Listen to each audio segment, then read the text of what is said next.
time. We're uncaged. Welcome to Topple Uncaged. I'm Steve Topple and you're locked on to the UK's hottest politics and music podcast. Each week I bring you the rawest takes on the big stories making the news, always joined by a very special guest. Then I pleasure your mind, body and soul with the freshest, most banging international music going. Uncaged.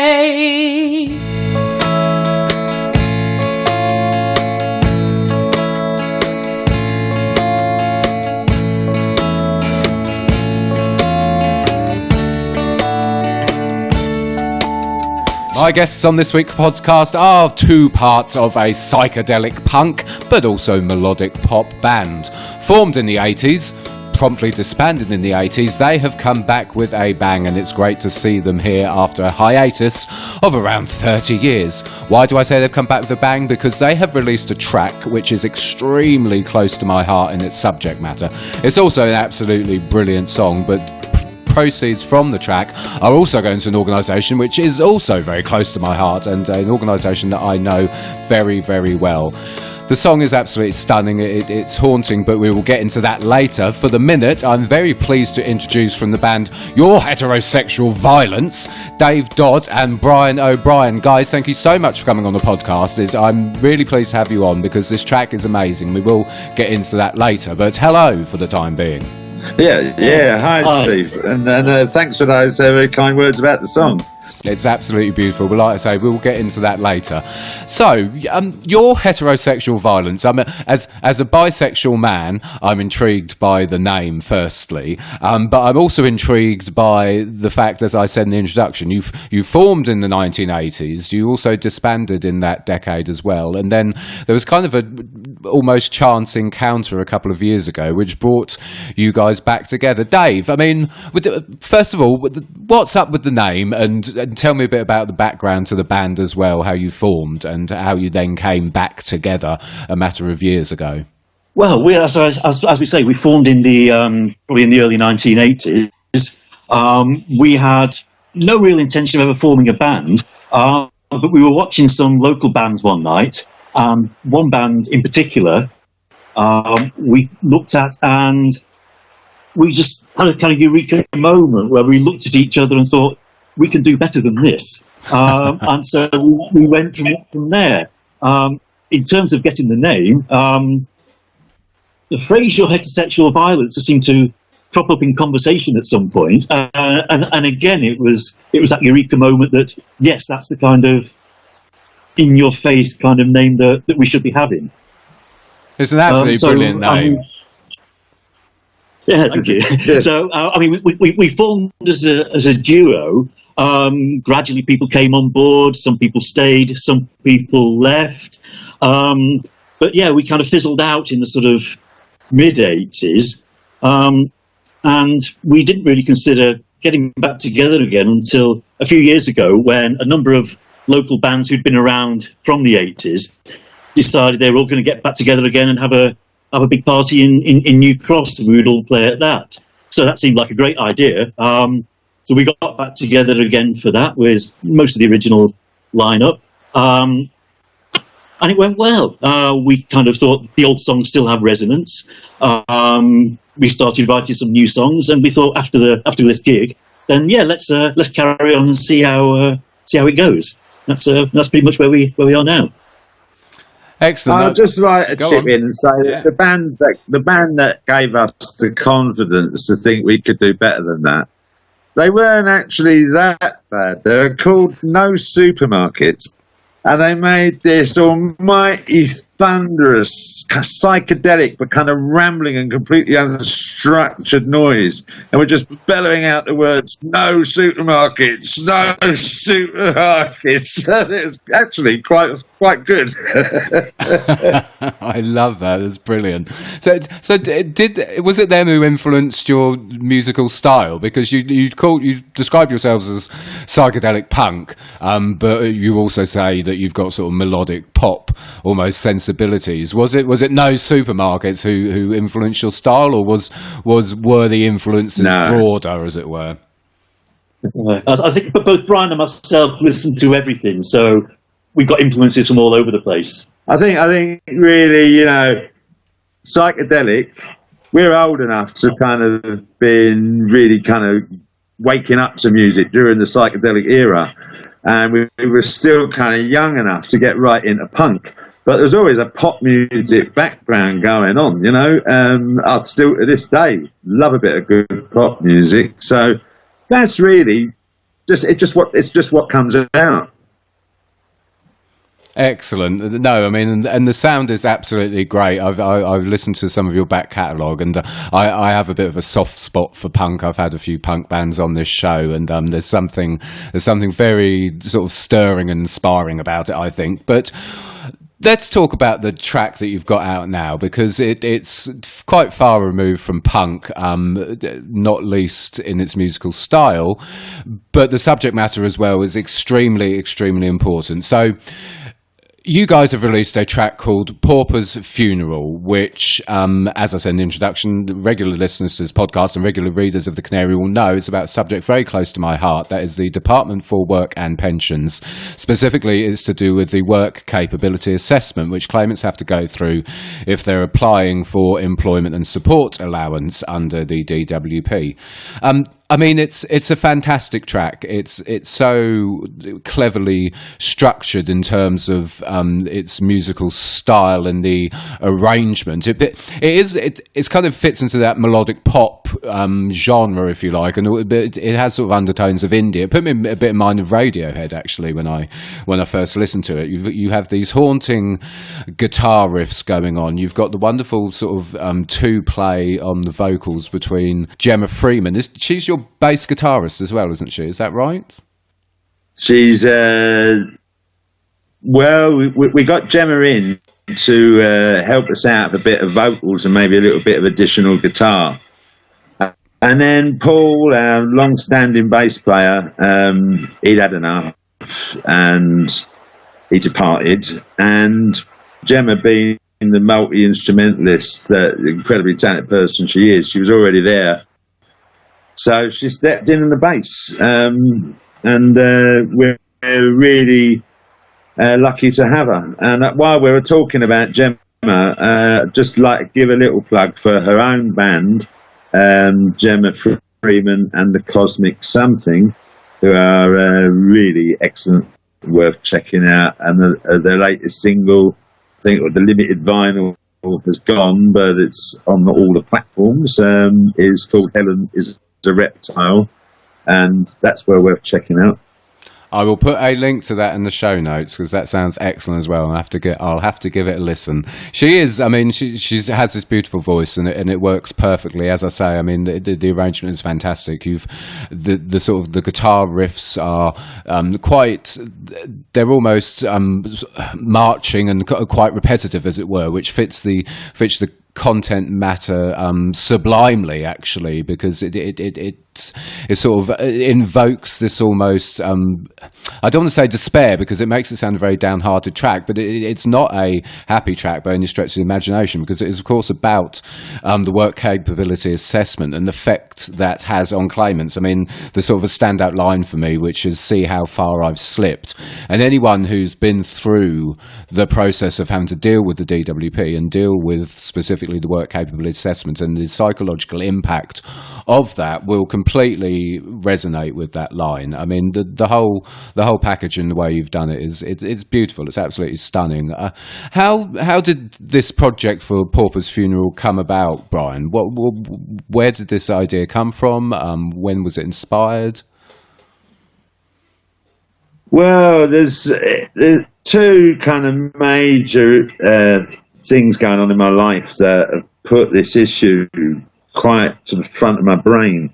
Have been firstly the fact that I work for Citizens Advice, and I work in debt advice, but that crosses over a hell of a lot with benefit advice. You know, a lot of our clients are being screwed by the DWP, and they're being sanctioned. They're being told they're fit for work when they. So, I mean, I'm no doctor, you know, but there's clients that sit down and they don't even have to tell you that they're ill. you know they're ill, you know, and they've been told they're fit for work. They've been told that they're going to lose their ESA or their PIP, you know. And some of the stories I've heard are real horror stories, you know. And we've also got a very dear friend of ours, Dave, who I can only best describe as being a one-man anarchic advice centre. He's ill himself. He's in receipt of ESA and PIP. And when ironically, when they actually threatened his benefits, when they brought him in for a work capability assessment recently, we were on suicide watch with him, you know. And this guy goes around helping people with their appeals, left, right, and centre, turning up at their work capability assessments, and has such a great track record that amongst, you know, it's a word of mouth thing, people that he knows or somebody who knows Dave, you know. And sometimes in the bureau, I actually think to myself, I'd like to refer this person to Dave, but I can't very well write in my case write-up refer to Dave's skull, you know. But in my personal life, people that talk to me, when you work for Citizens Advice, people will approach you. They think, you know the answers and so on, you know, friends and acquaintances in your life. And frequently in those situations, I say, you know, Dave, don't you? You know, right, blah, blah, blah, here's his number, he'll sort you out, and he does, yeah, time and time again. But the stories that he tells me, yeah, the experiences that people go through, both in my work life and in my personal life, have made this issue so uppermost in my mind, and the words just started coming out. I just kind of like, I just knew that I had to say something about it. You know, I think that's what was going on, you know. Dave, you know, I mean, one little story and you hear much worse stories than this, but he turned up with our dear old friend, Pete Smith, R.I.P. Pete, who's left us now, for the work capability assessment, and Rachel drove him there. And pretty much the first thing Pete was asked was, how did you get here today, Peter? He looks at Rachel and says, oh, Rachel drove us. Guy says, oh, so you can get in a car? He says, yeah. He says, so you can get in a car and go to work? I mean, this is the level. It's unbelievable. So anyway, it all came out of that. It all came out of that, you know, just what I'm faced with, both in my work life and my private life, on a pretty regular basis, you know.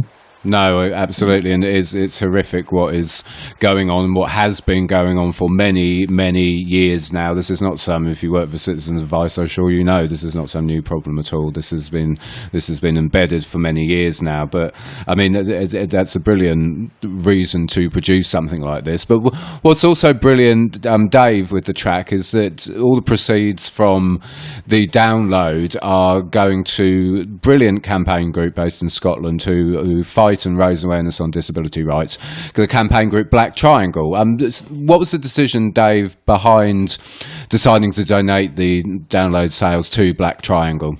Well, Steve, I was actually reading on the Canary, this must be all good 18 months or so ago, a story about how Disability News Service was struggling financially and may have to start asking people for donations for the first time. And that little bit of information stayed with me. And when we had the track ready, I gave him a ring, spoke to John Pring. You probably know John. I could never resist saying I'll give Pring a ring. But anyway,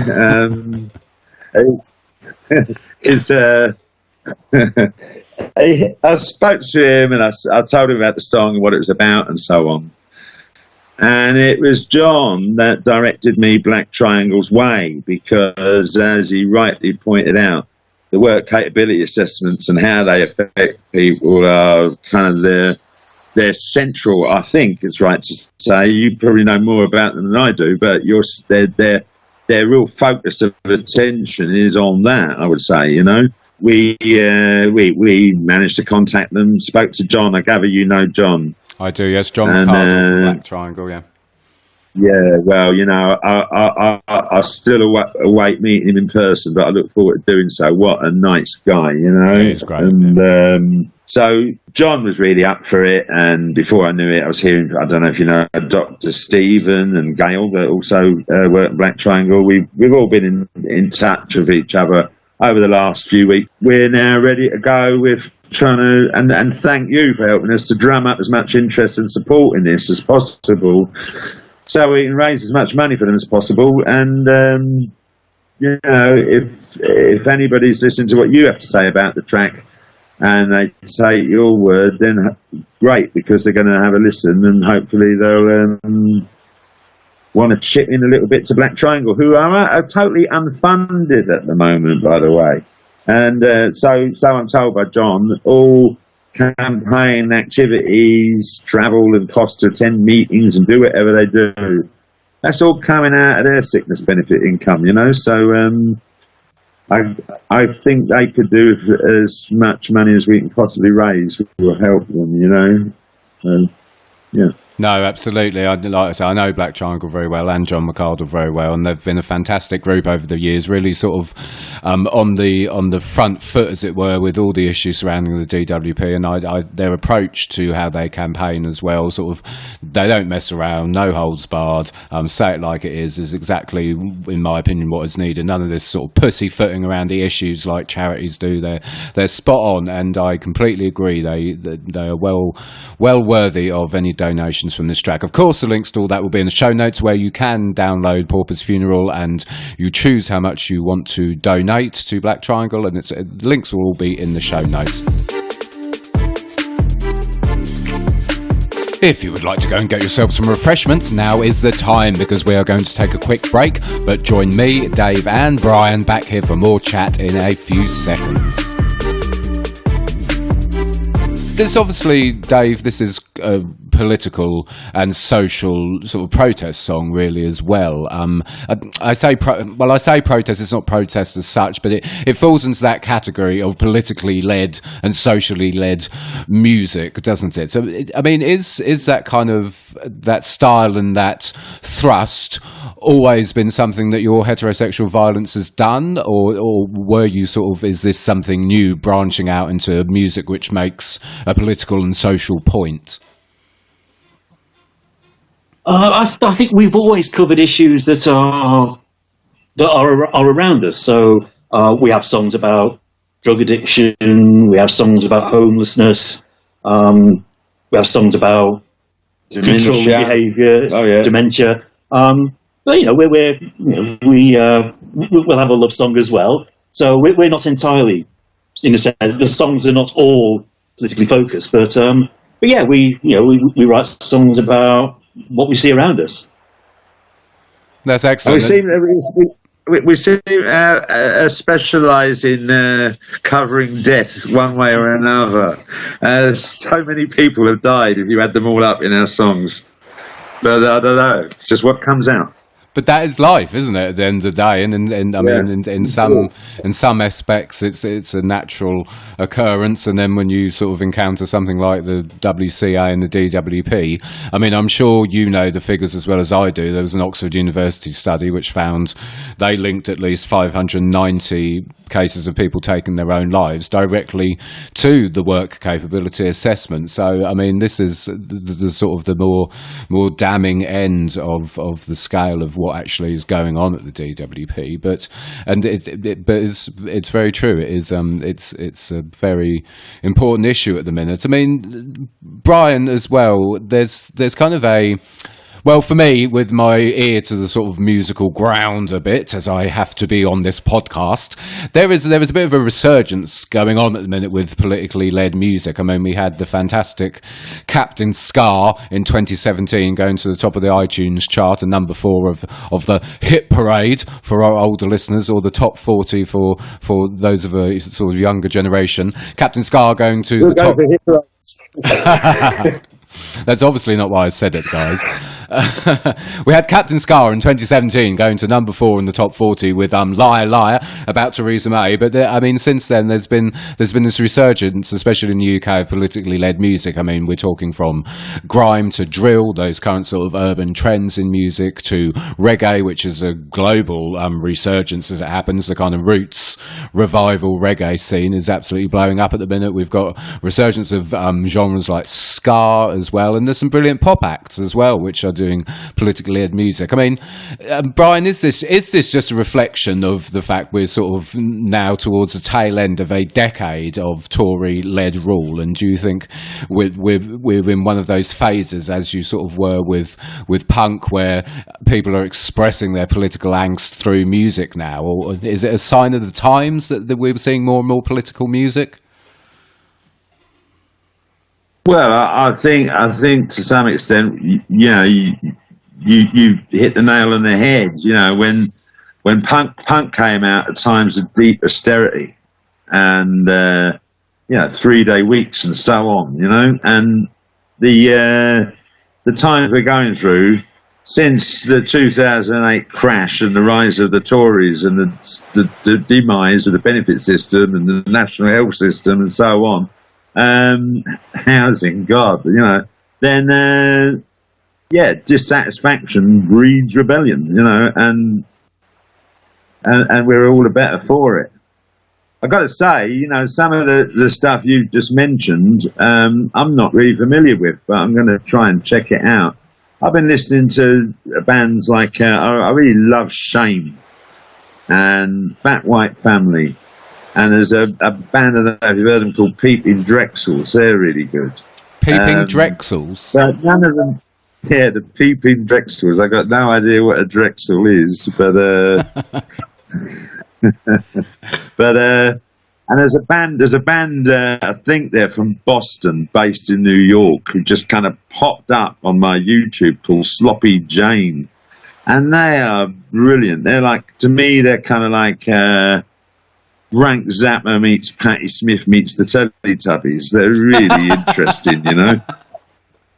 But there's no real blatantly obvious political content in any of this stuff that I've been listening to. So I'll take your tips and your observations that this is all happening in good faith, and yeah. It is. I mean, some of it goes under the radar, like especially with sort of the more modern sounds like drill, which you see in the papers a lot. The politicians in the media wrongly associating it with knife crime and grime as well. It kind of goes a bit under the radar because it's extremely sort of modern music, but a lot of it is extremely political and extremely sort of socially conscious. But reggae, especially at the minute, is blowing up across the world. I mean, there's a particular artist who goes by the name of Protégé, who's a roots reggae artist and who's part of this revival movement that's going on. He was nominated for a Grammy this year for his album A Matter of Time. So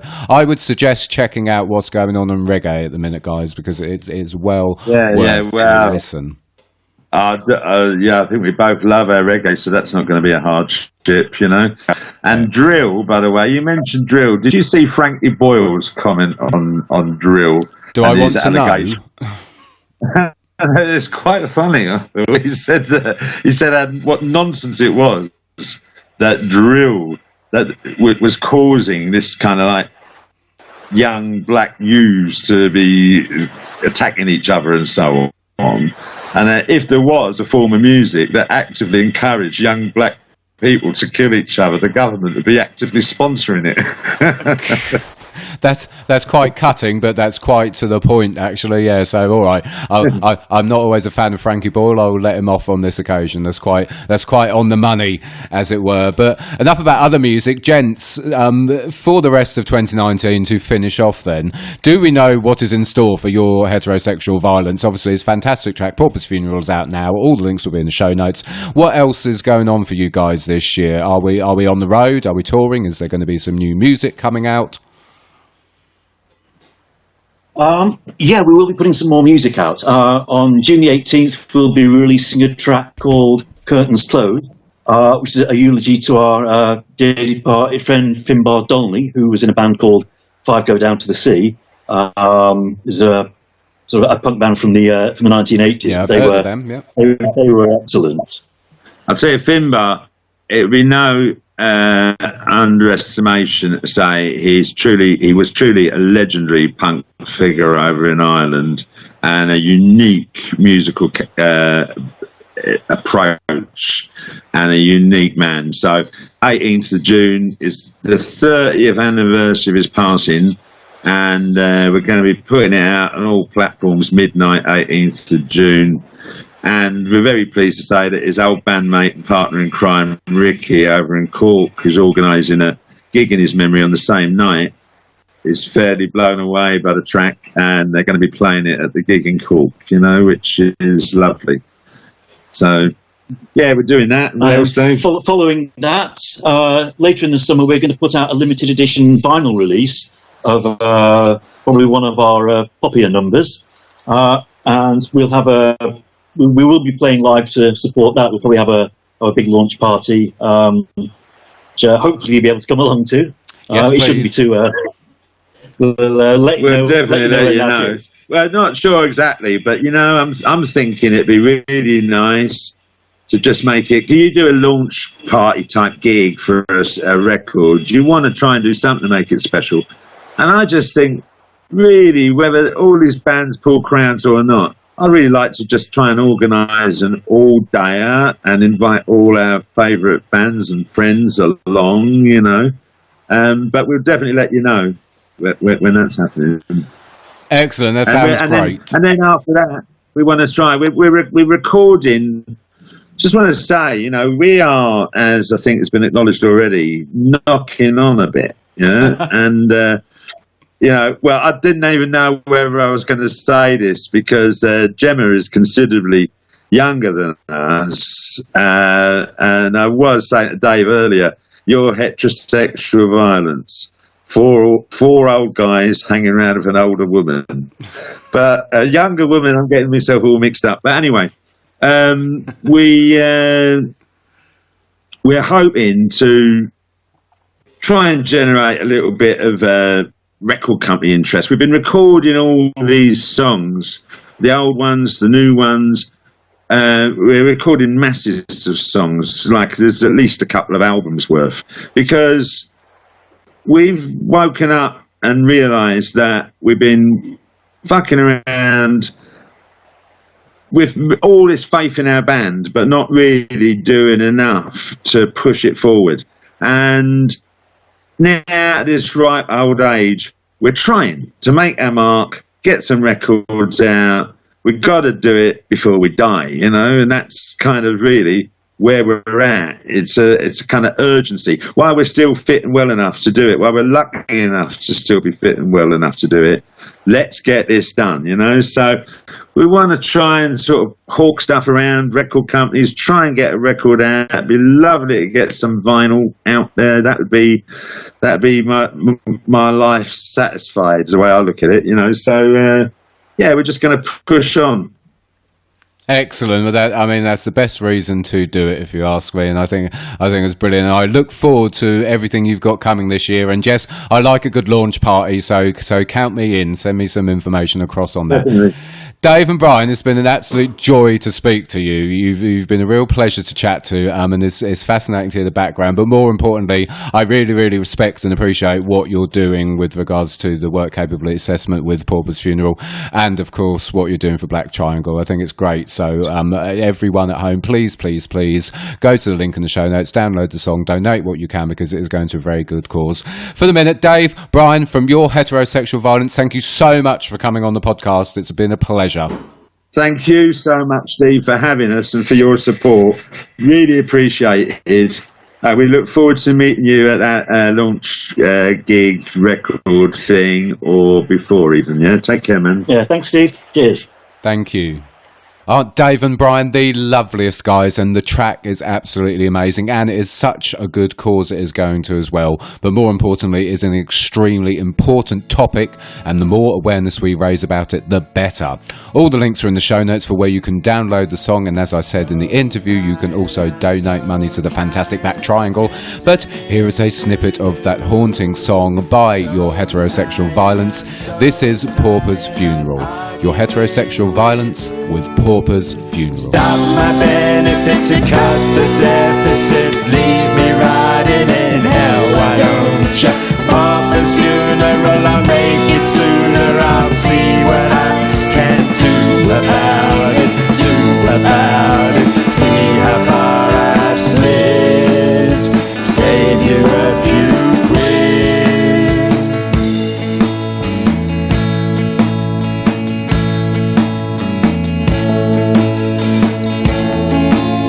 So tired, I'm so tired. And that's it. This very special episode of Topple Uncaged is done. I'd like to thank my fantastic guests, the incredible Dave and Brian from Your Heterosexual Violence. Also, as always, behind the scenes, thank you to the love of my life, the gorgeous Nicola Jeffrey. Follow her on Twitter. It's at Nicola C. Jeffrey. You can also follow my man in the booth, sounds engineer Gav Pause. It's at Pause with a Z Radio. And thank you to my in-house singer. It's Raystar Music. Follow her on Twitter. It's at Ray_star113. Thank you to the Canary for encaging me. I will see you again very soon. Uncaged.